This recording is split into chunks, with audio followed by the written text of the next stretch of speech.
Welcome back to the Quiet on Set podcast. I'm Ewan Graff and I'm joined by Lachlan Teely. On episode 175, the intro, let's start talking about Dune already.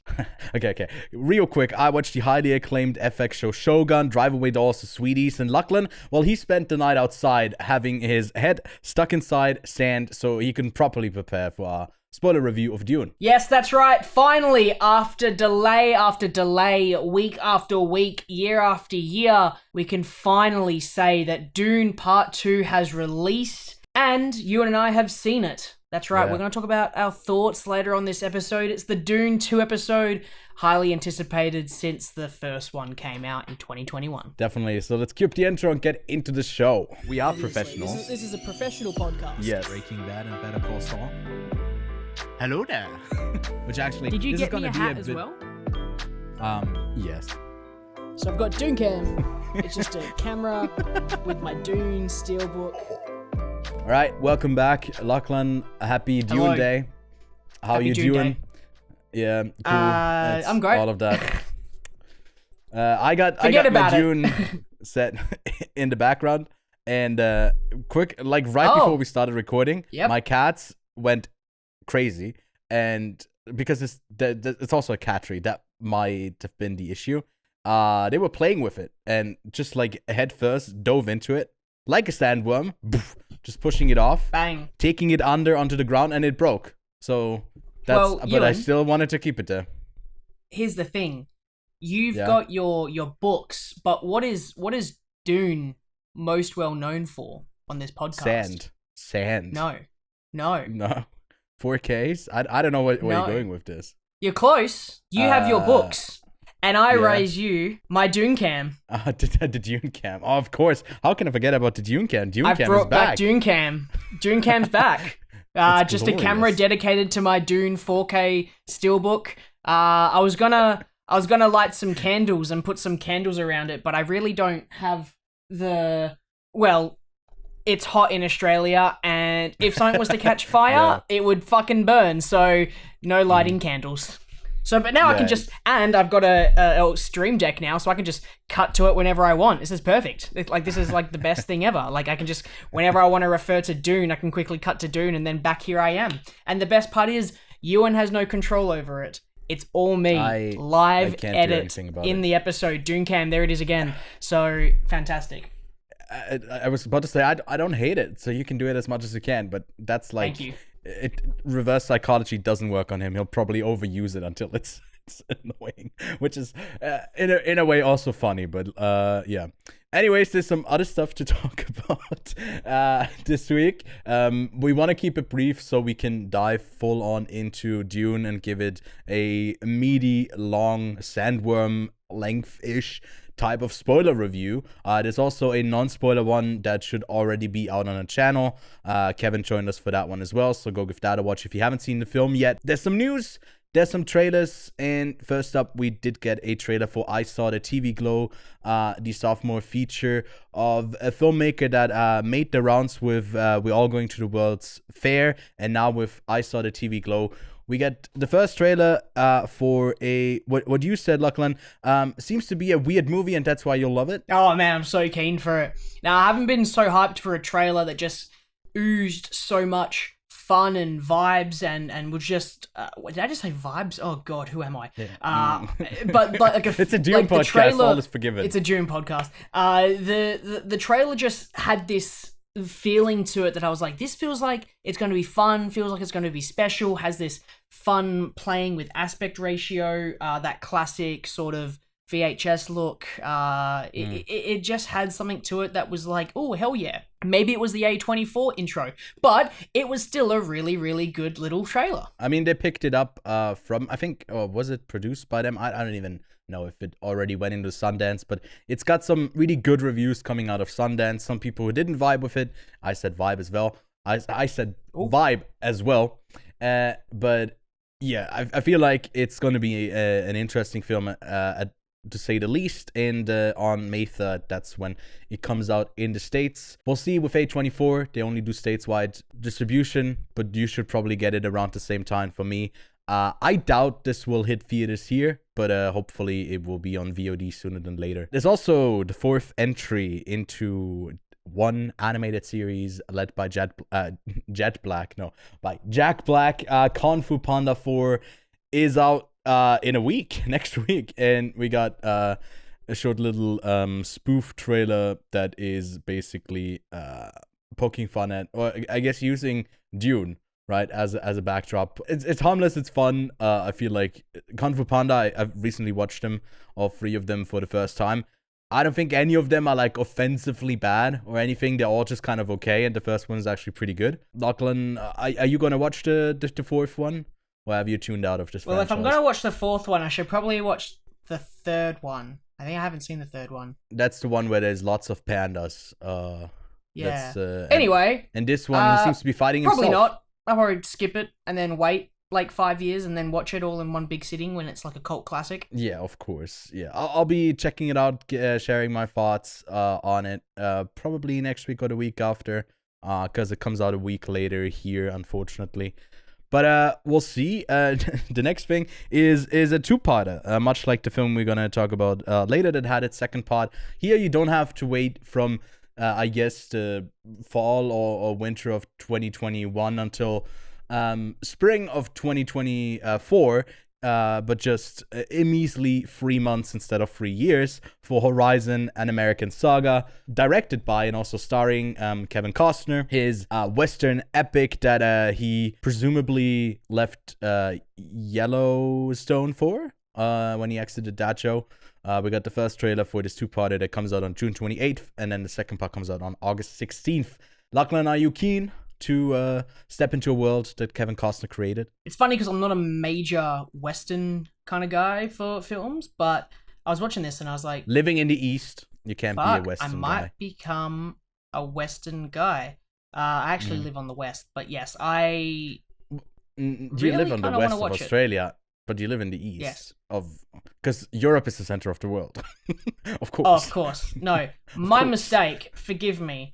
No, I'm keen. I don't know. I guess it's going to be a bit of a mixed bag until we see it, but it might just be like is this, hear me out, okay? Yellowstone and Kevin Costner is, sorry, made myself laugh with my joke, is what Star Wars is to Zack Snyder, and is this Kevin Costner's Rebel Moon? I mean, we can't tell until we see the slow motion, I guess. But is that what it's like? Is this his Rebel Moon? Like he wanted this story, but he wouldn't be able to tell it. So is he like, I'm gonna do it myself? I don't know. Well, the thing is, I haven't seen Yellowstone, so I don't know if this is like in any sort of way just kind of an extension of here I get to do whatever I want. And he's made westerns before. I'm just not familiar with them. I haven't seen them. I don't know. But But in the sense that Zack Snyder pitched a Star Wars movie, Disney said no, so he made his own. Kevin Costner pitched this as a Yellowstone story, and Tyler Sheridan was like, right, no, and then he's like, no, I'll make it myself. Then I'll make it a 2-parter. It couldn't be one of the 17 spin-offs that Netflix? They do. No, it's for sure not Netflix. I don't actually know who distributes it. It's actually budget box office. Warner Brothers. IMDb it's, is New Line estimated Cinema. 100 million. Warner Brothers. My God. Yeah. I mean, look, this totally makes sense that it's New Line Cinema and Warner Brothers because they're overspending a lot on properties that are not gonna make their returns. They're like holding hands with Apple doing the same. Yeah, hopefully we get some good movies out of that by them overspending. And apparently the deal between like Paramount and Warner Brothers is not like that. They're not going after that. That's what I saw, like, because we said last week that they're open in like a couple of months to merge or buy or sell. Seems to be they're not pursuing that, at least with Paramount. But yeah. We'll see. I don't really truly care for westerns. Kevin always points out that how many I've seen. He goes to my Letterboxd page fairly often and then tells me the lack of westerns I've seen. yeah, he does actually. And then he counts them and then he tells me. And he does that like every 3 months or so. And it's like, the number hasn't gone up. He's like... his dedication has to be noted and has to be I guess appreciated. I don't know if I appreciate it, but yeah, we might do a bit of a deeper dive into westerns and watch a couple of them, maybe some other Kevin Costner ones. But yeah, I'm gonna watch it. I'm not particularly like super excited for it, but that's that. We got the Bikeriders out on June 21st. This one is another one that got delayed focus features, so that means it's under Searchlight, which is under Disney. Don't we love that just everything is like owned by 4 companies now? It's by Jeff Nichols, stars Jodie Comer, Aston Butler, Tom Hardy. Lachlan, you said he sounds like he's doing Capone again. Sounds like Tom Hardy's doing Capone again. Yeah. But I like the vibes. It feels like it's gonna be just like an escalation of just chaos. And you can kind of see where the story goes. I don't know if it has any twists in that story and the way it presents it, but I like the vibes. If it's intense, if it's thrilling, then that's all I ask. And yeah, I'm keen for this one. It's got some decent reviews when it premiered in TIFF last year. So yeah, hopefully we'll get to see this one as well. Anything else? Austin Butler, another Austin Butler performance. No. Yeah. We'll talk about him a bit more, I guess, in a bit. We will. Do you think people who've only seen like Elvis or have seen him in other stuff, or I just saw a clip this morning getting reminded that he was also in Once Upon a Time in Hollywood. Totally blanked that out. Do you think people I guess will it's because recognize he had him? black hair then in Once Upon a Time in Hollywood. He had a different kind of look. Yeah. And I think now in Dune he has no hair. I think that Austin Butler has the potential of being like another Leo DiCaprio, but taking more interesting acting choices earlier on. I think that him and who's the other guy? Anyone but you, Glenn Powell. Yeah. Him and Austin Butler are currently 2 of the big names if you want to get somebody. And here's the thing, right? Even though I didn't necessarily like Elvis, I still felt that his performance was really cool. And I felt that it was really exciting to have someone go this deep into a character. We really haven't had that in a while. I guess all of a sudden method acting has taken a bit of a decline because people think it's a dick move. And I don't think it's necessarily that. I think that there's some actors that take method acting too far. And I also think that there are people who use it to actually channel a really good performance. But it's also not a binary, Austin Butler, right? Yeah. It can be like staying in character is not the same as method acting. Yeah. But no, I'll keep looking out for Austin Butler. I find that everything that he's done so far has been really fun and exciting. So yeah. But I was wondering, do you think people who go to see Dune casually don't really see the promotional material? Maybe that like he's in the cast. Do you think they'll recognize him? I think that some people will kind of not realize who he is with all the makeup on. I think that with the makeup that's on his face, he's definitely hidden a lot more than some of the other performers. I can definitely see him, but I feel like just casual viewers might miss who he is if they know him from Elvis. All right, so that's it for the trailers this week. Then we do have an exciting announcement of a new film that is set to release on October 9th in 2026, and that is the next entry in the Teenage Mutant Ninja Turtles Mutant Mayhem universe. A really fun little animated film that I think didn't do like super well at the box office, but it had a unique style to itself. It cast actual children to play the turtles. I think it did a lot right, because I feel like in voice cast you can have a younger cast and it still kind of works. Once they are stepping in front of the camera, that's a bit more difficult for direction. But I'm gonna watch the next one. I still have a lot to catch up on when it comes to Ninja Turtles, but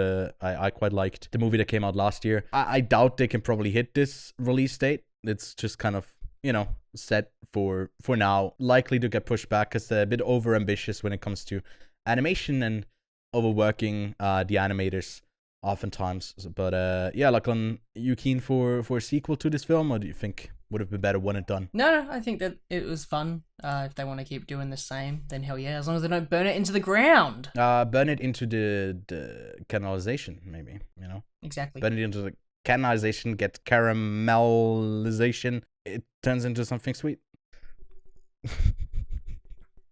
Yeah, let's keep workshopping that one. Let's keep workshopping that one. Yeah, we do. If you cut this out, I swear to God. He's gonna cut back to Dune Cam. Do you know how many? Do you know? Do you know how many times I listen to the podcast and I go, that sounds like it got cut there, and it's like, oh yeah, and I go back listen to the recording and I'm like, that was a good joke, Ewan. How dare you cut it out? Yeah, sometimes the awkwardness that we don't think it's funny is actually really funny as a viewer, and I do have to separate my own feelings. Yeah, no. What is it? My consciousness, I guess, not my consciousness. Being self-conscious about like not being funny, in service of, I guess, something entertaining, even if it's at the expense of my humility. Anyways, that Mandalorian bounty first-person shooter game that we talked about a couple of weeks ago by Respawn has been cancelled. I think they heard you. You said this is a bad idea, and they cancelled it. So props to you, Lachlan.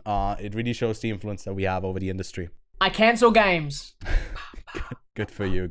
Well, speaking of canceling games, let's get to the streaming service that cancel shows a lot. Netflix has a new head. Yes, it's getting a lot of head. Netflix and chill. Dan Lin is the producer of Death Note. And he also did The Two Popes. He also was part of Avatar: The Last Airbender, the show that just dropped. And another guy who's in there with Netflix is like stepping down in March. I haven't really heard much about that, but Ted Sarandos, the CEO, hasn't really talked about that from what I can see in interviews. Now we got this new guy coming in who was part of a production company that produced these things, these films and series, and has now stepped out of that role to take a new head role at Netflix. And I don't know, if I'm totally being honest, what that means is that like he decides what gets greenlit, what they're doing. I don't know. If I look at his track record, it seems to be like, let's do adaptations because they are safe bets, and I don't know if that's too exciting. But it's business. I don't know what this actually means, but it doesn't seem to be like a super exciting choice. Yeah, Lachlan, any thoughts on Dan Lin?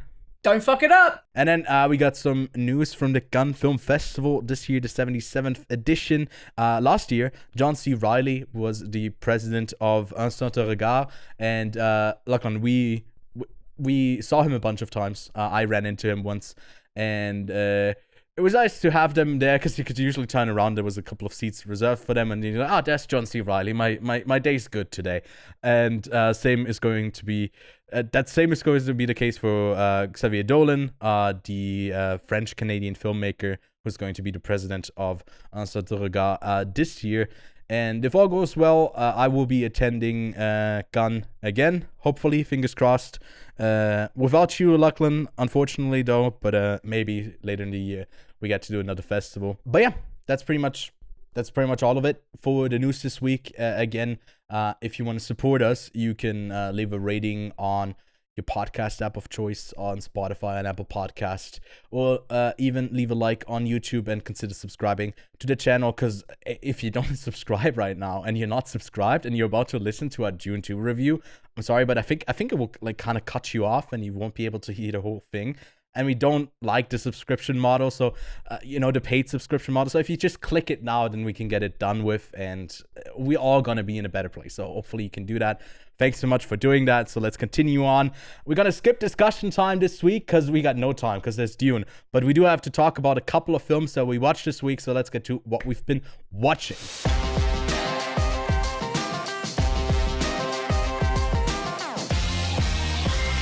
So Lachlan, what have you been up to? So I have been on the train of watching Villeneuve films for our bracket, which will be taking place very soon. I watched Incendies and I watched Dune. Now, for context, do you have to wait? Did you have to take it off the Dune cam to watch Dune, or how did you accomplish that? Well, I actually did a double feature. Yeah, you did. Oh, never mind. Yeah. Sorry. I watched Dune. I'll be seated. And then after a 15-minute intermission, Dune 2 played. So I did a 6-hour stint in the cinema to watch Dune, and I thought it was a great time and a great way of watching it. I also think that sure. the 4K copy of Dune is a fantastic way of watching it as well. This copy is just like absolutely stunning, 4K resolution. Sure, it's not IMAX, but hey, what can I say? It's a very good copy. Look at that little guy at the top of that sand dune up there. But hey, what can I say? I watched Dune, I watched Incendies, and out of left field, out of nowhere, I watched Neon Genesis Evangelion. Evangelion. All right, sure. Evangelion. Don't ask me why. Almost like my name. I was literally just scrolling the feed, and a fan trailer for like the end of Evangelion came up, and I was like, okay, I'll watch this 30-second thing, and it was like very hype. So I thought, okay, I'll watch it, and then I realized that it's like the last of like 4 different series, so I have to watch all of those first to get to the thing that I actually want to watch. I don't get it. It's so confusing. So I've started watching it. I've watched 5 episodes. Anime yeah. Is it on Netflix for you as well? Yep. Very cool. Yeah, I might join you then if you plan to watch the series more, because I always wanted a jump start to get that going. But with anime, it's like it's harder because there's no way of you just like pausing it and getting back into it. For me, I really have to pay attention to the whole thing, and because it's kind of quick paced and you got to read the whole time, it takes a lot of energy to watch, ironically, to watch anime, at least for me. But yeah, exciting. Really influential series. I hear it mentioned and talked about, and filmmakers being inspired by it all the time. So I feel like this is your time, Lachlan, to get inspired and then do something afterwards. I want to watch it now before Netflix does a live action adaptation. Yeah, you're just watching it solely for that reason, because that's with Dan Lin at the helm. We are surely gonna get another Death Note-like adaptation of it. And with Netflix, they can bring back the Bandersnatch thing, so you can choose your different endings to like the 5 different endings that Evangelion has. Anyways, Ethan Coen made a movie solo. We got Joel's movie a couple of years back with The Tragedy of Macbeth. We both really liked that one. It had a lot of style. It was like very serious. You can definitely see that like Joel is the serious one who cares about the writing and everything, and Ethan's here to have a good laugh. At least that's reflected in their separate movies. Hopefully they can get their marriage back on track, and they can do another marriage as brothers. Yes, incest marriage. Just make another movie together is what I'm trying to say, because I like Tragedy of Macbeth. I didn't like Drive Away Dolls. I had hopes for it. I know the trailer was like already kind of telling that might not work. It's a very silly, goofy fest. It has a bunch of transitions in between that seem to be like the default ones you get in iMovie or something like that. And it intentionally wants to be like really unserious. It just doesn't nail the tone. I feel like something like Bottoms really got that straight. Ironically, got that gay with its whole world that was like this weird. And here it's like they can't really decide on if everything is goofy. Like the performances sometimes serve just the moments, and it feels like there's a bit there, but the bit sometimes doesn't really connect with the larger story. But then also the character progress that you have like from scene to scene, it's all a bit messy, and I feel like it still kind of is a good time when you just go in and say like, I'm just here for some dumb laughs. But I wasn't particularly impressed by it, unfortunately. I was a bit let down from what I had hoped this would turn into. But I don't know, this was initially the film I wanted to talk about next week, but I don't know if there is enough to talk about, so we'll see what we'll talk about next week. Shogun, though, the first 2 episodes dropped. It got some incredible reviews, and I've had screeners for it sitting in my inbox since the beginning of the year. I think literally like 3rd of January, and I was like, yeah, I'll get to it. And they expired like 2 days ago, and I had to go on a binge to watch the whole series, so I have seen all 8 episodes.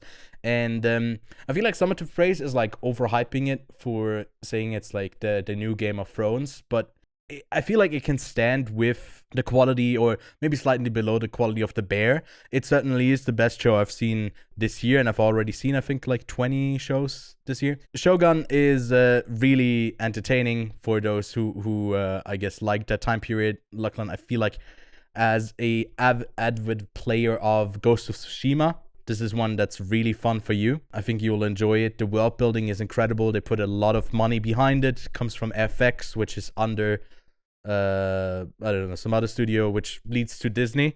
So hopefully they greenlight a second season, because there's more story to tell in this. I don't know if that's already a spoiler, but there's definitely like more they can tell. And I'm floored by it, the visuals, the performances. I think it's a really solid show that, yeah, you should seek out if it interests you just a tiny bit. Then the Sweet East, I'm gonna keep it short. Didn't like this one. It was super weird. In my short little letterbox review I wrote, is this what it feels like to not get Beau is Afraid? It is a lot of weird, in some ways even weirder than Beau is Afraid, and I didn't really see the through line. I also watched some Villeneuve films. I won't get into them as I'm saving that for the bracket, but yeah, I'm also on that. I watched Polytechnique for the first time, and that's certainly a movie. I also watched Enemy for the first time, and that's one that like people keep still talking about. It has like a interesting ending, and the way it approaches the storytelling. I can't wait for you to check it out. I don't know if you haven't seen Enemy, right? I haven't actually, no. So that's going to be an interesting discussion when it comes up. But yeah, that's all the stuff that I've been watching, that we've been watching. So let's get to Dune Part 2 by Denis Villeneuve. Paul Atreides unites with Chani and the Fremen whilst seeking revenge against the conspirators who destroyed his family. I love it. Keeping it low on the word count, as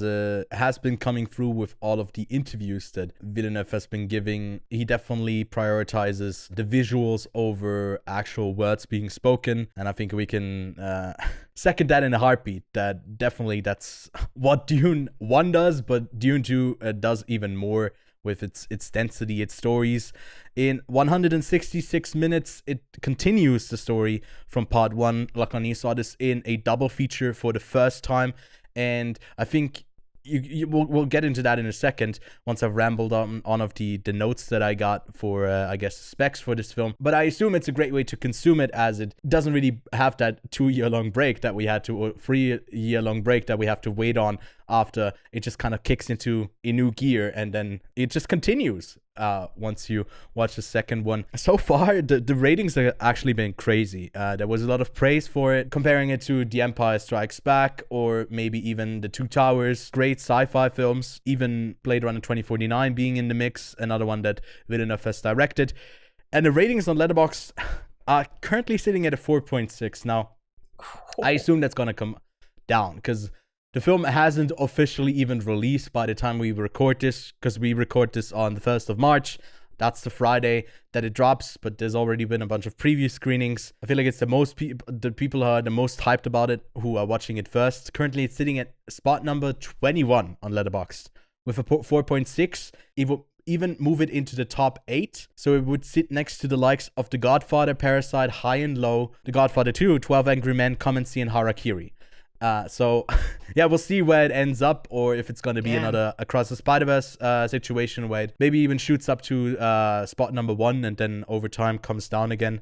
We'll see. But also on IMDb, they seem to be loving this even more, which makes sense because the Nolan films are also very present on IMDb. It's currently at a 9.1, and I don't know if I need to check, but I think that's probably the highest rated film on IMDb, because like their stuff is usually tends to be a bit lower.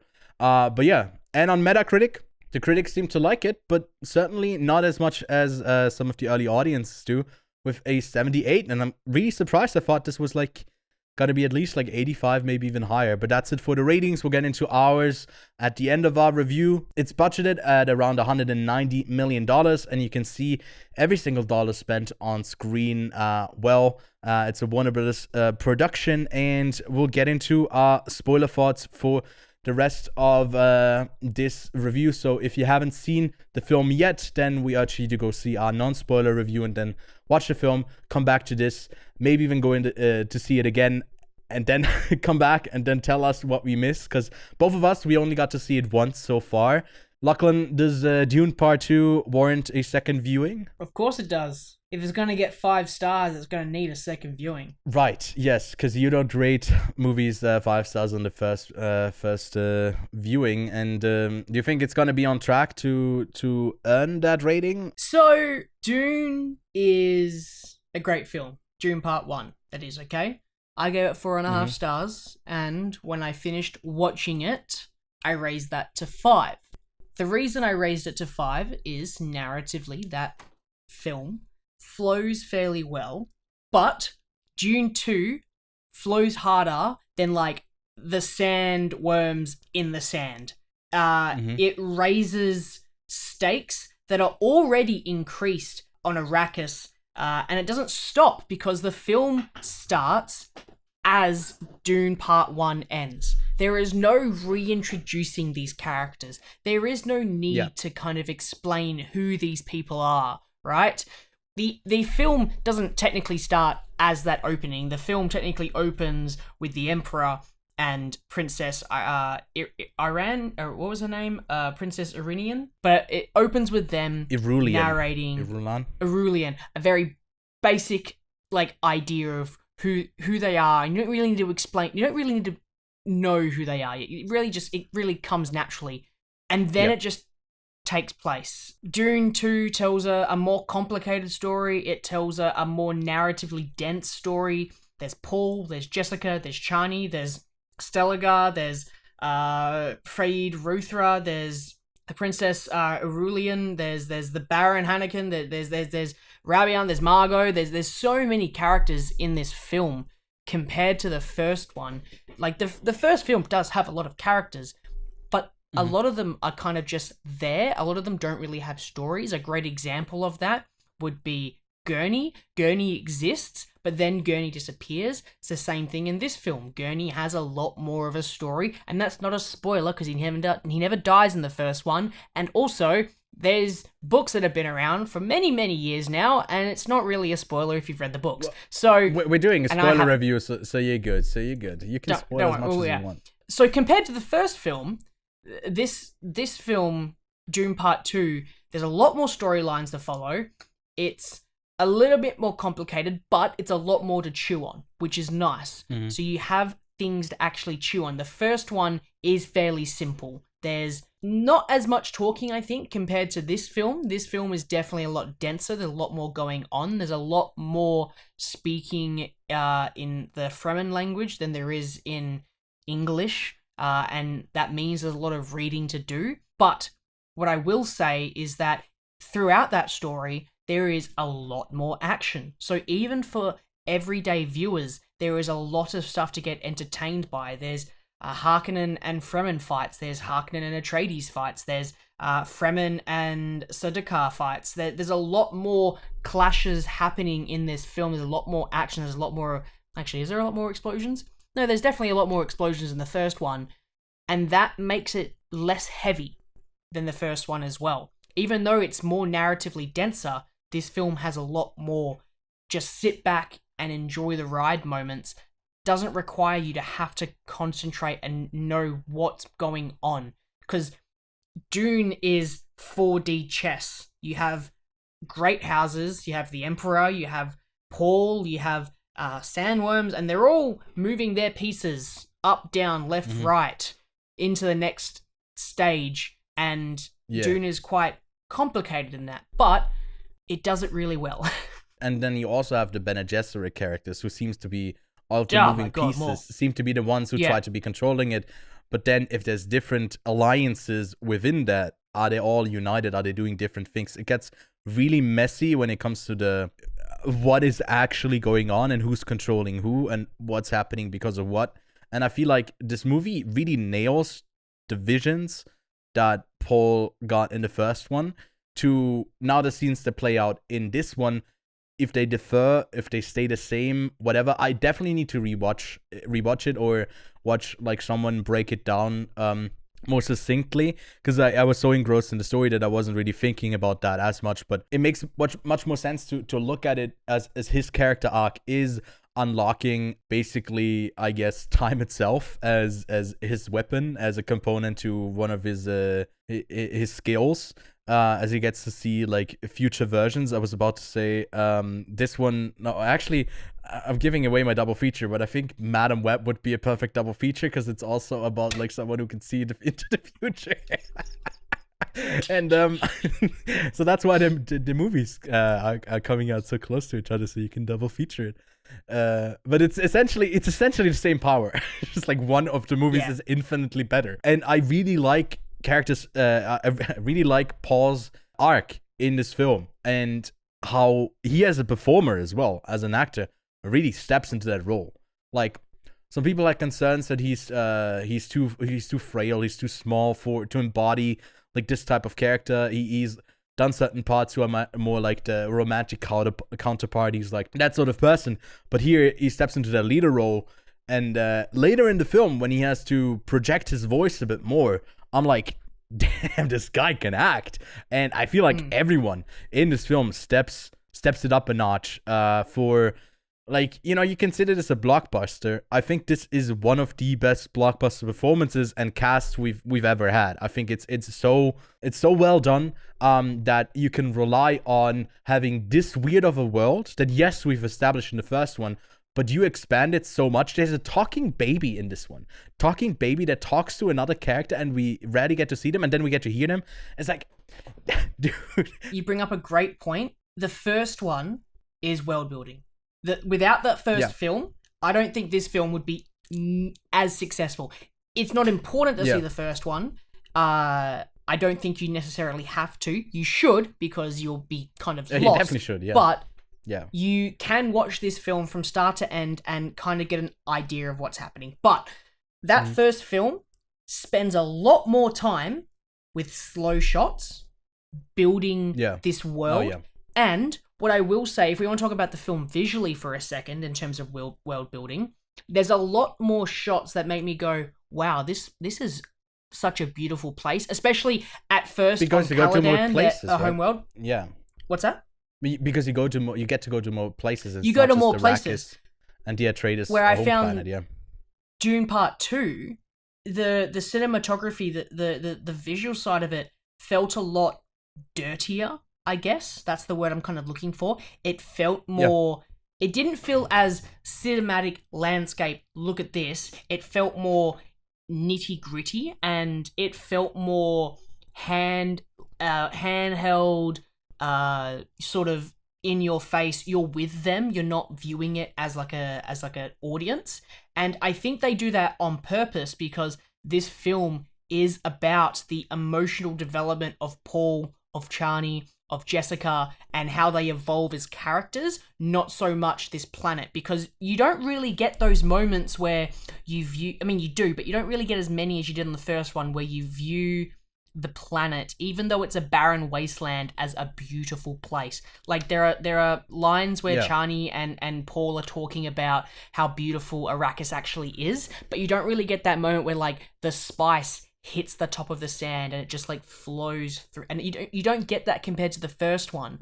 But what you do get is a lot more intimate scenes with these characters, and this is the film that builds those characters, that makes you go, I fucking love this character, because I don't think there's anyone in the first film that goes, yeah, Gurney's my favorite character. But when Gurney's introduction happens in this film and how he's brought into the scene, I was just like, this is like, he's cool. He's a badass. I want more of him. Like, this film really develops those characters a lot more, which means it's visually pleasing, but this film shouldn't be applauded for its visual aspects. It should really be applauded for its characters, and I agree with you. Timothée Chalamet has done a fantastic job with Paul Atreides in this film, especially compared to the last one.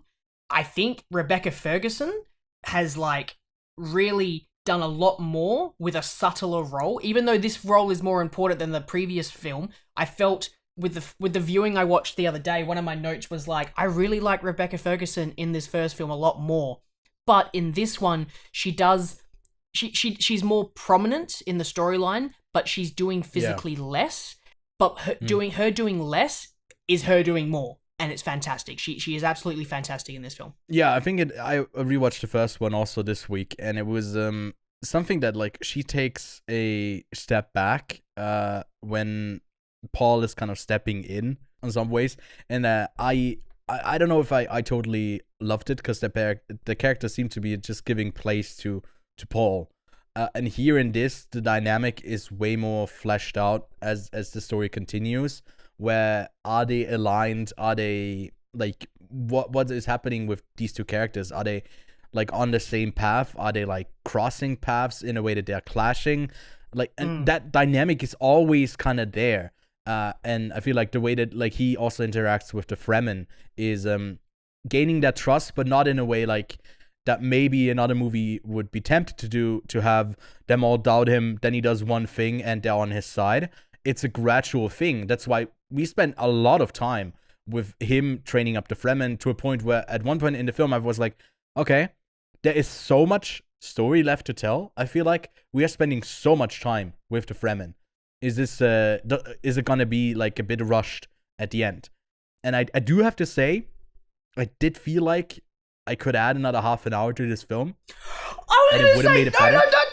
Are you reading my notes? You're reading my notes. I'm not. I swear to God, my notes say can be another half an hour in this film. I said this before you've seen the film. Because I've seen it before. No, seriously. First thing I said, another 30 minutes. Where am I? Hang on. Where's my... hang on. I'm going to do Dune cam really quickly, but I've also got this cam. Are you Justin Timberlake or are we just in sync? Look, I don't know if I'm going to do it, but look, literally it says right here, I can't believe they made this 2.5 film. Clearly, they could have cleanly wrapped up more storylines with another half an hour. Another half hour! What the hell? Yeah. I feel like a lot of the stuff where the Fremen start attacking the Harkonnen on the planet is done in a beautiful montage.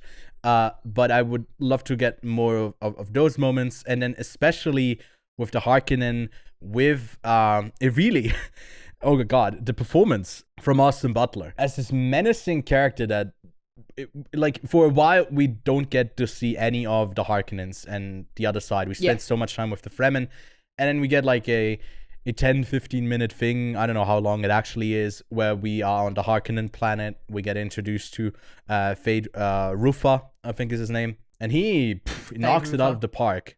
Oh my god. Establishing that introduction. How crazy he is, and then I feel like his presence in the film is too short. I think he's not in the film enough. He could have done more. I feel like his introduction, like that first scene where it's him getting the knives, he's with these gals, and you can see because one of my favorite lines from the first film is from Josh Brolin's oh god, now I just said his name just beforehand. Why is the name just disappearing from me? Gurney? Gurney, that's it, there it is. One of my favorite lines is from him, where he's like, the Harkonnens, they're not human, they're brutal. I love that line because it tells you so much about these people before you even really get to be introduced to them. And he is the like the Baron is brutal, yes. Rabin, the Dave Bautista's character, is also very brutal, who ends up being a bit of a bitch in this film, which is quite funny, that's the character. But Fade is just incredibly done by Austin Butler. The introduction, I mean, first of all, Ewan, black and white, like, oh, black my and heart. White. Ooh, black and white. Looks great. Just immediately, you're you're in this sand of color, and then you're just in a black and white scene, and you just go, fuck, this is incredible, you know? And it's such a very harsh, contrasty black and white. It's not a soft black and white. It's deep blacks. Like, it is black and white. You have these symmetrical shots as he enters this arena. You have this beautiful silhouette of light casting onto his blades and then onto his face, and he enters the arena. The low bassy roar of the score, which, by the way, we haven't even spoke about yet. If you love the score of Dune, if you love the score of Dune 1, you are going to want it on vinyl. Dune Part 2's score, it just takes it up a level. Zimmer, I don't know how Zimmer just did this. He was just like holding himself back, but like the score of Dune Part 2 just destroys Dune 1's, in my opinion. But that introduction to Fade is just so well done, and obviously that fight that he gets into, the competition fight, the pretend fight, which ends up not being pretend. You can see that this character really, he really desires more. He really doesn't mind taking risks. He loves to hurt, but, and this is the part that really got me, at the end of those fights, especially when you get to the end fight as well, when he goes, you fought well, Atreides. I love that because it's not a mockery. It's honestly like he respects the warrior in that house. And I think that's what interests him with Paul, because Paul is not so much a warrior, he's a messiah, but that is a warrior in some way. So for me, I really enjoyed those little details, those little lines of dialogue that he said, and that really got me excited with the character. Especially that line with that battle just really got me. It is stunning the way that like the cinematography is presented and how it establishes the different worlds and the way we are shown these things. Like you said, it feels a bit more tactile when we are with the Fremen on Arrakis and we follow them into battle. It is different from, in a way, I don't know if this is just like my feeling and the performance line and everything, but when we are in that arena, it feels like less we are looking at the other people as as threats that he has to fight against, the ones that are like already kind of weakened right as they fight him. We're not really looking from his perspective as he has to beat them, but more from the outside looking in, him and how menacing he is. It's just like a different way of approaching it, and I completely got that feeling. I was a bit surprised by the way that it goes about him, showing him being menacing was, having someone who could actually fight in the ring, and that being the Baron Stellan Skarsgård's doing, that he doesn't do it so he can have a proper fight, and basically, are you trying to kill me? No, you're just trying to prove something, like yada yada that they have later.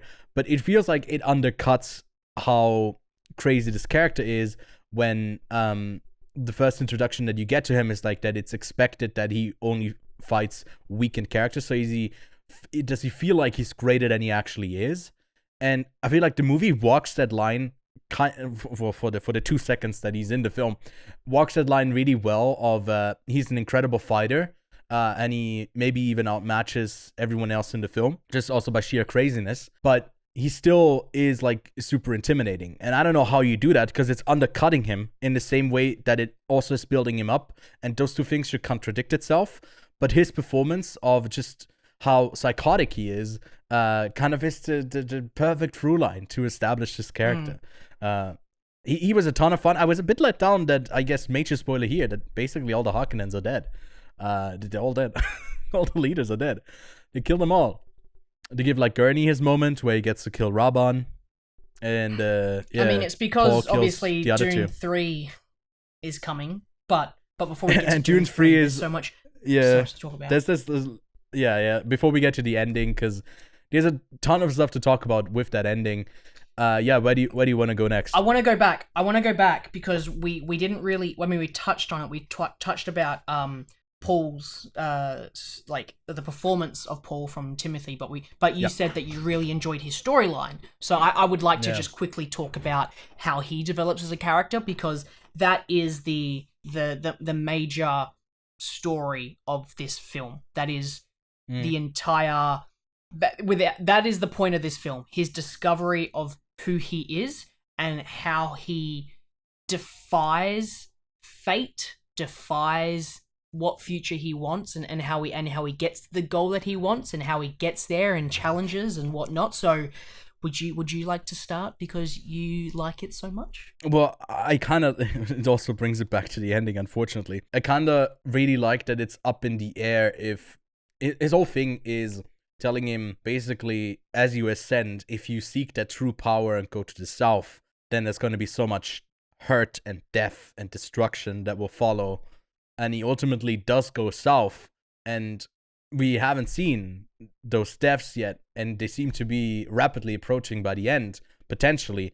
And playing with different fates and outcomes, I think, is such an intriguing thing. If your character at the center of it all is like processing the future in the present and with his actions, and how he can circumvent certain outcomes, and he becomes such a heroic character in the process because he doesn't live for himself, but just for, I guess, what he represents and what he rises up to be. But also brings up the question for him: is he really this great, or is he just in delusion that he feel like this delusions of grandeur that he can rise to it and he steps up to it? But what happens if he doesn't? Like, all of these potentials seem to be living in this character, and they seem to be living through Timmy's performance. And that's just like an incredibly impressive thing to do as a performer. And I feel like the storytelling, when it comes to like the writing parts, the moments that we get to hear them speak, also even an improvement of the first one. I think it just because the first one had to do a lot of exposition, and on the rewatch I noticed that like I didn't really like the dialogue in the first one as much, because it does visually present a lot of stuff, but it still needs to tell you a ton. And this movie can do less of that, and I feel like it also comes through in the character moments that they have to talk a bit less, and a lot of stuff is just implied. You get through the customs by just kind of trying to adapt, and it does that through a really true and old storytelling thing of you enter a new place, but you enter with characters who also don't know anything about the place. So they are seeing it for the first time, as you as the viewer are seeing it for the first time, and that way you can adapt as quickly as they can. And I think this whole film does that with the Fremen, and it doesn't really do it with the Harkonnens, but yeah. Lachlan, what do you think about his whole character arc? So there's a few notes that I have about Paul's story. My first thing is your point about how it really doesn't have to talk too much. It does visually explain quite a bit. One of my favorite moments in this film is Paul taking off his father's signet ring, putting it in the still suit, which represents that right now he is on a path not for Atreides or House Atreides or for himself, but for the Fremen. Yeah. And that is a wonderful visual way of telling the audience that is a character development. That is a character change. And then later on in the film... That's actually such a great point, yeah. Takes the ring back out. This is my father's ring. Cuts to Gurney. Gurney's smiling because Gurney wants fucking revenge. And he goes and puts the ring on, and you realize after this character development, even though he's gone on this path of what you would probably say is the right way, he comes back on a war path, because there's really two different versions of him. There is the Holy Lord of wisdom and brightness who will, be good, and then there's the bad one. And one is I'll fall in love with Chani and be with Chani forever, and then the other one is I'm going to massacre every great house in the known universe, and I'm going to have Princess as wife. And you want one of those storylines, but he has to go and defy time because he can see it now, and he has to find the right. And I love this part. That's a bit of Infinity Game in there as well. Yeah, with the hand, he's like, there's a path. 1 in 14 million. And then he's like, this is the path. And for me, that means, okay, now that he can see the future, he's Doctor Stranged it. He knows how to get to his goal, and he's obviously going to take that path to get there, which means he's going to have to piss off the one he loves. And he says it too. What does he say? I'll love you always. Love you at forever. The end. Always, I love you as long as I breathe. And you know that the decisions he's about to make is going to piss her off, but it's going to make the right decision for the Fremen. And for me, that is a really good, considerate gesture. Especially because after that, you can feel the tension between the three. because we haven't even spoken about the princess yet, because she does play a more important role than what the actual emperor does. But we can obviously see that in the third film there is going to be this love triangle. She's a big character, I think. Yeah, in the second book. Yeah, from what I heard. And obviously Chani's one of the only few Fremen, maybe even the only one left on Arrakis at the end of the film, as she goes to ride a sandworm off into the desert. She's the only one who stays instead of leaving, taking them to the green place, which is obviously going to be Caladan with all the water. But for me, that is really good storytelling. I do think the film's flaws do rise when characters change too suddenly. I feel like Chani's changes are a little bit, and this has nothing to do with Zendaya's performance at all. I think she's fantastic. I just feel like her character, unfortunately, is if Paul is the main character, she is the good angel on his shoulder, and then you have everybody else. Rebecca Ferguson, you've got Gurney, you've got a mixed bag of people. Even Stilgar could be on the bad side because they all want him to be this sort of messiah. Even if Gurney's not so much into that idea, he definitely wants the revenge side of it all, where Chani's kind of like, no, be with us, we are all equal, I love you, yada yada yada, just, be one of us, protect us, but don't be that messiah. Yeah, I mean, Stilgar, Jessica, and Gurney, they're all on the side of he needs to go south, there needs to be war. Yeah. And Chani is always kind of the counterpart to that. I feel like there's also like a side character that I think her name is Shishakli. I don't know. Try think that's her. Shishakli. She's like the friend with Zendaya. I think there's also like I was like, oh, you're doing a storytelling device. She probably like exists in the books or whatever. I haven't read them, but it like makes it possible for her to play off her emotions on someone else until all she's left is Paul, and then that gets taken away in a way. It's clever storytelling, but the way that she just gets left behind and killed is it was a bit random to me. I wasn't the biggest fan of that. Yeah. It's like, oh, here's a named character that we know. She stays behind so they can kill her. So like, okay.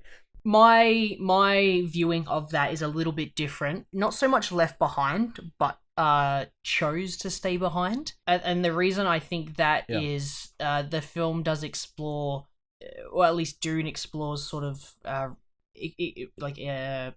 extremists' views of an idea, and the Fremen can embody that quite a bit, especially, and this is another one of my favorite moments, is when Rabban is, there's the explosion of that spice depot.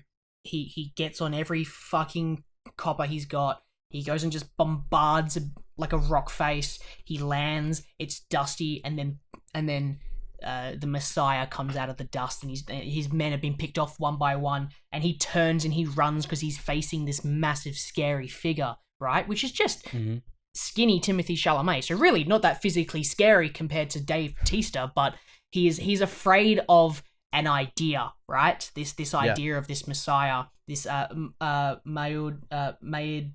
I can't remember the actual name of the character. I also can't remember it. Maid, something like that. But the idea of the character is like really, really exciting. And even at the start of the film, early on, when the Empress and Princess Illyrian is talking, she's talking about how you shouldn't kill him, because if you kill him, it builds the idea. They get more radical if you kill him, right? And Rabban is running away from this scary idea, this scary, being that he's heard about. And when he's jumps onto the copper, he turns around, he looks fine, he looks back one more time, and there's someone there on the plane ready to kill him, ready to die for the cause, holding on for dear. They don't care if they die. And the film does explore that, and I think they're going to explore it more a lot in the third one, with how far they will go to win this war. But I found that her staying behind, because she obviously is a character that doesn't believe in this Messiah figure, doesn't believe in this in this story that's been passed down generations by the Bene Gesserit. And I also found that as sort of like old people versus young people, because the people who were like believing and praying were older Fremen, and the younger people were kind of like, yeah. But it also, like, she has a reason to it. I think that's also like really clever, the way that she sees through that this hope is what keeps them alive, because it keeps them going. So it would make sense that the people who have lived so long are the ones that are in it, because that's all they have lived for all their life. So the younger people who are more against it, as they, I don't know, like as you get older, you kind of go in through the views that justify your life choices. Otherwise, like, what is there to live for in like an extreme way, right? As it pulls to the extreme here. Another really clever storytelling. But I just found that her staying back was just her believing in the cause, willing to die for the cause. That's how I kind of view it, but I can kind of see that. Because they wanted to stay with him because he didn't want to go, right? And then they wanted to stay because he wanted to stay, and then I guess one of them was left behind. Yeah, one big twist that we haven't talked about yet. But there's another character, Anya Taylor-Joy. Once she was on the red carpet, we were like, oh, who's she's in this movie?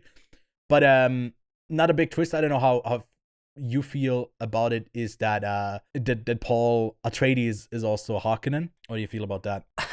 So I feel like it's an interesting development. I don't think it plays too much into it, but I think that it plays into the greater idea of how hardcore the Bene Gesserit have actually played with the bloodlines, and how hardcore they've actually been, how they have been playing their 4D chess, and how they've played more cards and moved more pieces than anyone else, and they're doing it as if they were in favor of every house, but they've got their own.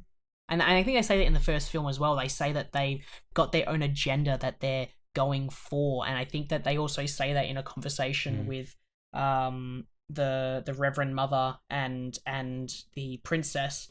But for me, that twist was more so for that than less so of the, oh, he's not full of Atreides. But it's like, okay, sure, he's not full of House Atreides. Who cares? It's a very big universe. They're in year 10,191. Crossbreeding is going to happen at some point, and I'm sure they're not all pure Harkonnens. I'm sure they're not all pure Atreides. Just like how I'm sure the princess is probably part fucking Fremen, for all I know. Part Sandworm. We don't know. But like the twist was less for the shock factor and more of the play for those particular characters. And I thought it was kind of cool at the end where Paul just goes, "Hello, grandfather." I was like, eh, cool. I think for him, it's like the final push over the edge to become this Messiah character. I don't know what it is on a character level internally for him, but it seems to be like one of the stepping stones to ascend to that.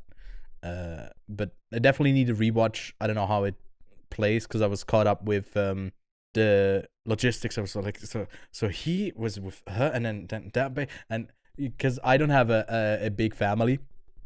As soon as there's like a cousin, so the cousin is related in that way.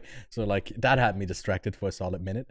But I think it's an interesting choice because it plays with this is a complicated world. Ultimately, it's not as like black and white as that Gladiator scene is of these are the bad guys.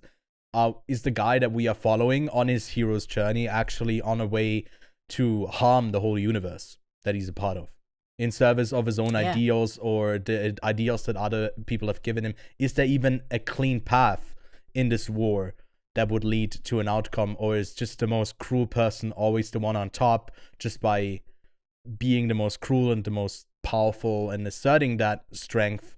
Is there even a clean path? There surely isn't, but can you go the cleanest route through it all? And I think that makes it all that much more intriguing to not really know on what path Paul is on, as he's basically looking into the paths that are open for him, which one he chooses, having the knowledge what the implications are for his decisions before he even does them. Yeah, I'm just fascinated by this world. I definitely should make the time to read these, because I assume they're gonna add in those extra 30 minutes that I was seeking, in the lore and the storytelling. I think that in the scheme of things, if we're looking at the hero's journey, Paul is about halfway through and is sort of in his initiation phase, he's still in his unknown phase where he's lost his world that he's known. He's had some tests, and he's probably going to go back. He's not going to do a full circle. He's going to kind of change of, real normal life, change of life, crossing the change of life.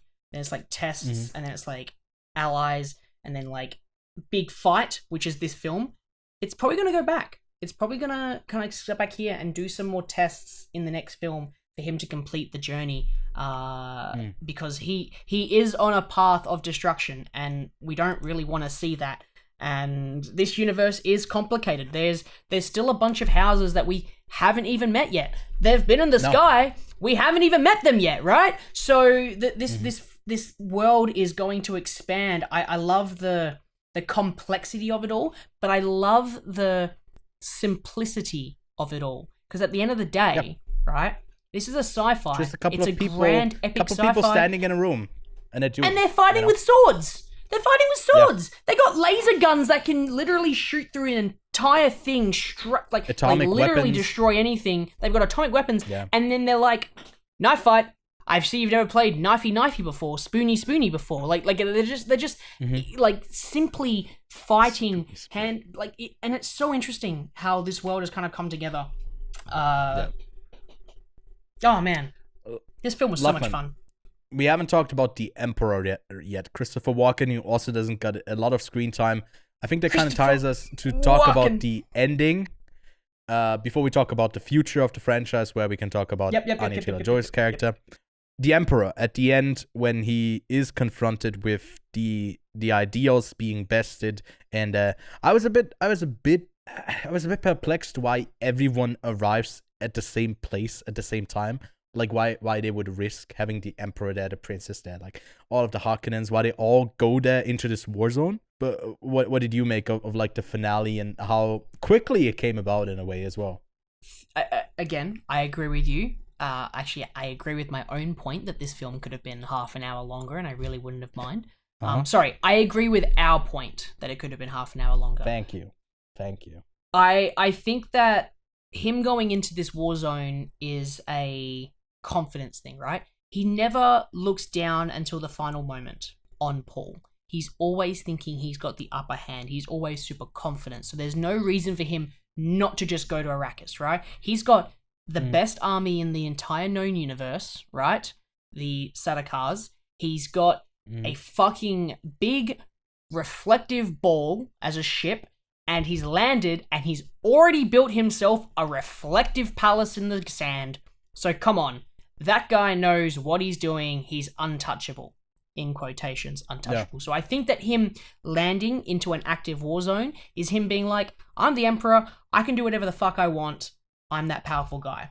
I think that he does not get enough screen time. The great thing is he's not technically dead. So I would love this sort of, and I'm going to use it as like a, because I've just finished watching live action Avatar, like a Avatar Uncle Iroh sort of situation, where like he's the old wise guy, but less like, Emperor evil, but like more nice evil guy. He's more of this wise old man who's kind of like retired, being like, you should do this, you should do that. Because I feel like that's such an interesting character to have. Also, it's Christopher fucking Walken, and I would love him more in this film. I think that as a character, he's not too complex. And honestly, he acts more as a mediator to the princess. She's the one who's kind of, he's asking her all the questions. He's kind of being like, let me put this into the space and you tell me what I should do. He's kind of done with ruling. He's kind of preparing her. And that's exciting. And even at the end, even like she says a lot more than what he does. She says a lot with her eyes, by the way. She says a lot with her eyes. Oh, everyone does, and some of them are blue. Everyone does. Really, you're like wrapped up from here to here, and all you can act is with your eyes, and they do spectacularly with that. I think we glanced over something real big, by the way, that we just need to clarify. The sandworms? We're both gonna rewatch this film. Oh, yeah. Oh, we also haven't talked. Dude, this film is too dense. Both have seen it in, I saw it in scope, and I could see, like, how much of the screen I was missing, man. These close-ups, faces were cut off. They were, like, doing Cillian Murphy type of shit, Oppenheimer stuff with the IMAX. So I'm seeing it, I think, this weekend. Would like to see it in IMAX, because I could definitely feel moments that I didn't have the heads cut off, but I definitely had moments that I felt like this should be taller. This definitely feels like it's cropped in a little bit, because IMAX is not always wider; it's also taller in a lot of places. It's taller, and I feel it just needed that little bit more space to breathe. That's okay, because I feel like the film still works. I'm still going to watch it on my iPod, though, when it comes out, to see if it works on a smaller screen. I watch it on a taller screen on my fridge, because that one has more of an IMAX ratio. The TikTok ratio, yeah. The TikTok ratio, yeah. But back to the ending. Ending, yes. I also have one other character that we didn't really speak about that plays a bigger part in this, but we'll talk about the ending first. We'll go back to it because he's kind of throughout the entire film. Yes. I don't even know what you're talking about. There's so many people in it. Yeah, so many people in it. My God. Join us next time on part 2 of the Dune episode. No, the ending, I feel like, does wrap up too quickly. I really enjoyed the fight scene, mainly because there was no music. It was all just grunting and hitting. There was no music behind it. It was just, you were in the moment, and you fear it because Paul he's a fighter, but he's not Austin Butler, Fade, Ruthar level warrior. So you've got literally a guy who's going off of blind faith that he's going to survive versus a trained warrior since birth. So no music makes you just go, holy shit, I've got to watch this fight. And you really can't look away because it's very close the entire time, even up until the end, to his defeat. Framed, well shot, which most action scenes are not. And these two are legit fighting, and they are selling it. The intensity, all of it. It really works. Which is fantastic. Fight scene. But I feel like at the end, it literally is, fight ends, he walks over, kiss my ring, Gurney says, hey, their houses do not accept your ascendancy, and then it's ending, like movie basically over. And no, it's done. I can't believe people said, I legit watched some early reviews and people said, oh yeah, this one, the first one ended it and it was an incomplete story. This one kind of completes the story. It's like, what the fuck are you talking about? It doesn't. It feels like it just started. So much. Like the bigger thing has just started. The larger implications of this whole world. We have talked about Arrakis, which is the most important thing because of its spice. And then the politics that go around it, as this planet was once green, but then, the economics make sense that this people stays arid and a wasteland. But ultimately, it would have green and water and everything in it. So do we move towards that where, like, this trade has to be sacrificed into the wealthiness of these established houses for the sake of a planet being restored to its own, like, natural purity, like its original state? And I feel like that's the bigger story at large that they're telling. And I think they're just getting started in a way. Grand scale movie and a grand scale idea. Stilgar. Stilgar. Yeah, we haven't talked about Stilgar. Javier Bardem is amazing. Javier Bardem is incredible. Yeah. I said it earlier, but you were talking about Austin Butler, and I was like, let's talk about Javier Bardem, because he obviously plays a very cryptic character in the first one. You don't really get a lot from him, but he is a lot more open in this one, which is really exciting. Almost he's comedic fantastic. in parts, Yeah. And this is what I wanted to get to before, because we've been recording for a while, and it's probably going to be a long episode. But I just wanted to say that unlike the first one, which has 2 jokes in it, this has a lot of light-hearted moments in it, and I think it's super important that we talk about it because it is extremely different in tone compared to the first film for its humor. It definitely feels like they're going for a comedic moment. But the reason I think they're going for this is because this film tackles some really heavy subjects, right? Some really heavy themes. And it goes on a really deep story for Paul. Paul is, and the easiest way I can say it, and it's not exactly what I want to say, but it's the only way I can kind of think about it in my head, but Paul is losing his humanity, is the way of looking at it. He's becoming this holy figure. He loses himself. He goes on a journey to become this greater character, but without Chani that's his being anchor. His anchor he's not human. He goes on this path of destruction, and which I find that Stilgard is his sort of guide to this holy figure. So spending that much time with Chani in the beginning, setting up the Riz storyline, the romance the romance not subplot, it's the main plot of showing that character's journey through someone else as he's changing, and the thing that he has to sacrifice for being basically just a vessel for whatever he's becoming. And then before he steps up in the South to speak before that council and get everyone on his side, not the extremists, it was the fundamentalists. He goes to Chani and basically tells again the thing with loving. I think he does that like twice or 3 times in this film, and basically says that he has to become something else to do this, but basically reminding us that he's still in there. He's putting on a performance, but when does the performance kind of end and he becomes that character? Because there's a big shift after he drinks the water of life or whatever it's called, and he obviously unlocks then the Doctor Strangeness of his character arc, and it changes him. And those are some of the moments where it's a quick change in his opinion. Like before he goes south, he quickly squats down. He has like this dream of the character's name is not coming to me, the one he kills, and he's like, you have to go south.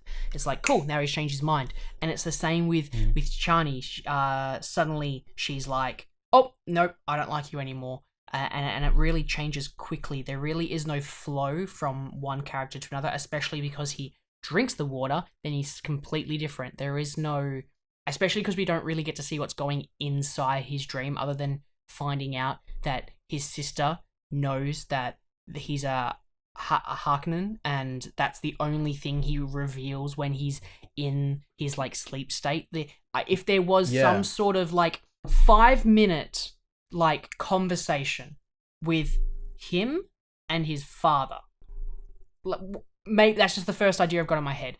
During that little dream sequence that Chani wakes him up from, he has a conversation with himself, his father, or maybe even his grandfather, because obviously when you drink the water of life as the Bene Gesserit becoming the Reverend Mother, you get all of the memories of the previous Reverend Mothers. Well, what happens when a man drinks it, right? What happens then? There has to be some sort of similar idea. So couldn't we play with that? He drinks it and he has to go through the conversation with people in his life that are pulling him towards one or another, which is why I thought maybe Stilgard could die, because if Stilgard could die, he could have one character who's pushing him to become the Messiah, one character that's pulling him to be House Atreides, and then you've got his love of his life pulling him out back to the real world to be with her. And that's how I thought maybe that scene could have gone when I was driving home, thinking about the one scene that I didn't like, which was that one. Unfortunately, was the only scene where I was like, is this it? However, when I drive home, Ewan, you know this now, I have like the voice recorder app that transcribes it for me. And the funniest thing I said was, fuck, I can't find it. He's lost in the dunes of time. Yeah, there it is. I said, Chani fulfills her prophecy as the desert spring. Paul wakes up. She asks, are you okay? He says, yes, thanks to you. She Will Smiths the shit out of him. Whack! It's a big slap, yeah. It's a big slap. It hurts. It's a big I felt it. Yeah. I think what he does there, storytelling wise, of not I think it doesn't show us the dream, right, that he has. It just shows her waking him up, is that we don't have access to this Messiah-like character that he ascends to, and we step into the role of Chani to really show that, hey, this is maybe not a direction that's ultimately like good for this character. Yeah. And I think it's a clever storytelling way. Again, and I can say that about like 100 different things in this film. Lea Seydoux is a character that pops in, makes a baby, and then it's like, Margot. I'm out of here. Pops off. Yep. Seems to be a larger role. I wanted to say with the Bene Gesserit, it's also that they promised the Harkonnens that Fade Rofa would have a place to the throne if he gets there. And with the Bene Gesserit, I don't know if Jessica is playing against them or with them or what their fucking plan is. I don't know. I'm still perplexed because they promised him a place on the throne. But is that indirectly through the child that is going to be born later on, that he basically still gets to ascend, is like what I kept thinking about. That like he's dead, but in the future, will there be another little psycho warrior that is gonna have a claim to the throne? And with speaking about characters that are solely in bellies in this film, there's not one, but there's two, and one of them even speaks. And Anya Taylor-Joy, Alaya Atreides, from what I've heard, seems to be a bigger character in future installments of, I guess, the movie, maybe as well, if we get a third one, but mainly also the books. Yeah, what do you think of the dreamlike presence that I guess Anya Taylor-Joy gets to have in this film? So the Emperor is obviously the villain visually, but what I end up finding is that Rebecca Ferguson ends up becoming more of the villain, and it's not so much Jessica becoming the villain, but the child saying things in her head, getting her to believe certain things. And for me, I believe she's technically the villain in the next installment, in terms of really the book. Yeah, I'm pretty sure she ends up being the villain. I haven't read the books. I gotta read. I know a little them, bit about it from conversations, but I'm pretty sure she ends up becoming the villain. And I would love for, when she's born, Ferguson's character to go back, Jessica to come back into herself and be less villainy, because I found that her motherly instincts were really fun. Like at the start of the film, where she's like, "Don't turn your back. How many times I tell you that?" Ends up evolving into this psychotic character. So she ends up being mostly the villain, pushing Paul towards this messiahhood that he doesn't really want to have. But no, I'll be excited to see Anya Taylor-Joy, because she's fantastic, and I'd love to see more. We only got a glimpse of her at the beach, but I'd love to see more of her in the next installment. Do you think Paul was bluffing when he said he's going to blow up the spice fields? Because I feel like at the ending of this, when they say they're not gonna accept him as the emperor, essentially what he said, if they're not gonna do that, he's gonna blow up the spice fields. And we end on a note where I don't know if he's going to do that. So where do you think like part 3 takes up? I think part 3, again, I don't know, will involve him placing himself as the emperor, and for those that define him, will have to battle it out with his army, because I'm not sure if the Sardaukar race of warriors will be under his rule if he marries Princess, because I'm pretty sure that those are the Emperor's troops. If he's got but they also say like kill all of them at one point, which I assume are not all of them, but yeah, at least the one that are on the planet on Arrakis. Yeah, but if like he gets control of them and the Fremen, I believe, at least what I think and what I've read is, there's particular Fremen that become more extremist than others and terrorize the known universe, and Paul probably would fail to keep control of those characters, of those particular people, from the Fremen.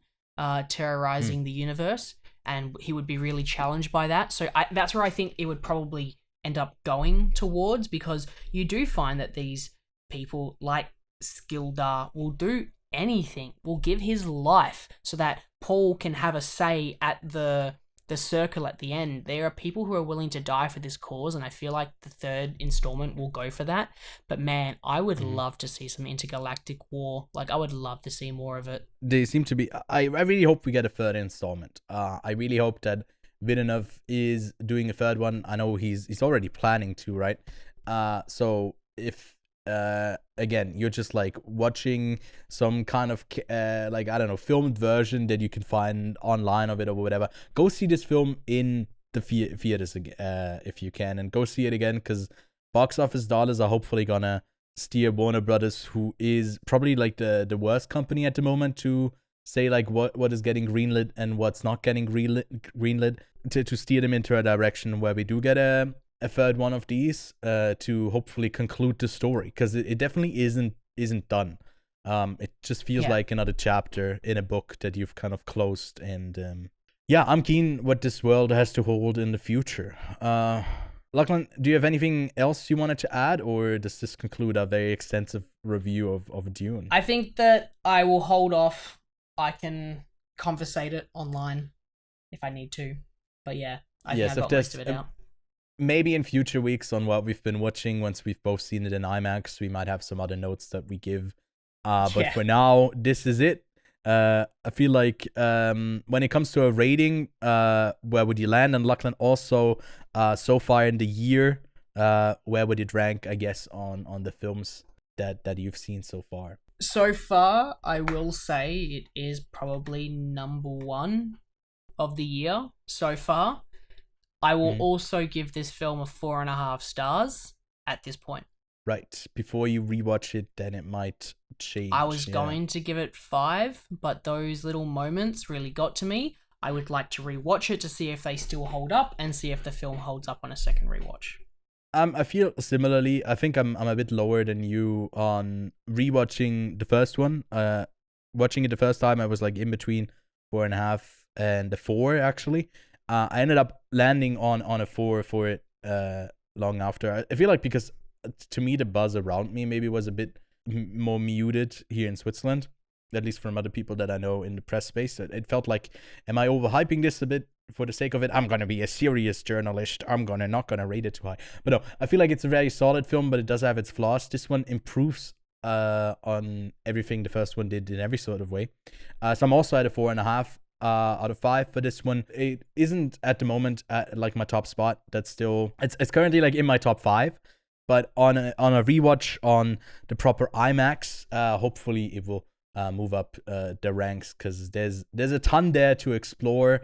Hopefully before I see it again, I get to read the books as well, because I'd also be interested in what it does differently, what he emphasizes on, what he excludes from the cinematic adaptation.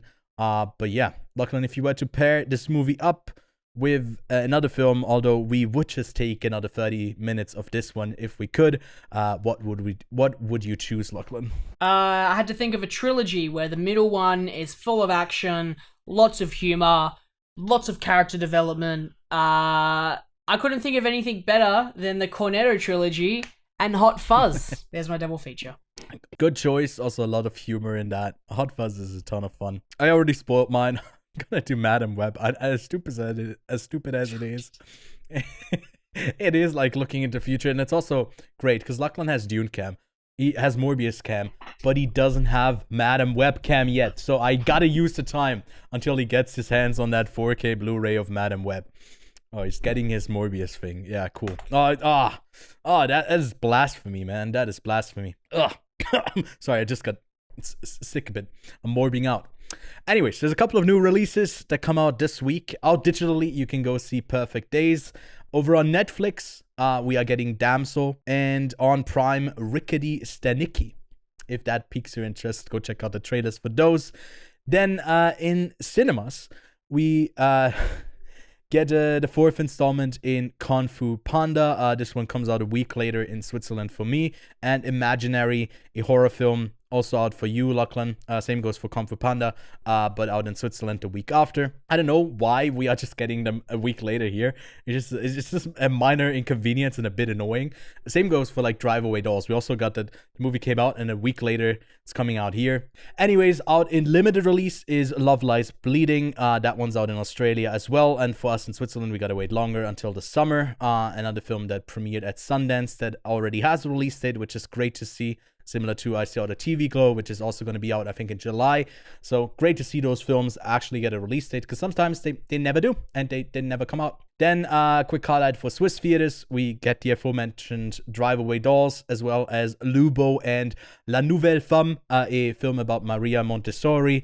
I got to talk to the lead actress and the director of this film at the Zurich Film Festival. So a interview with them will be out this week on the channel as well. And then in Australia, although it is already out in digital release, you're getting the theatrical run of How to Have Sex. So do with that information what you will. If you want to know that, it's not really about that, but hey, go see the film. It's actually a really good one that we both got to see in Gun. We haven't gotten the Gun mention in the obligatory one per episode.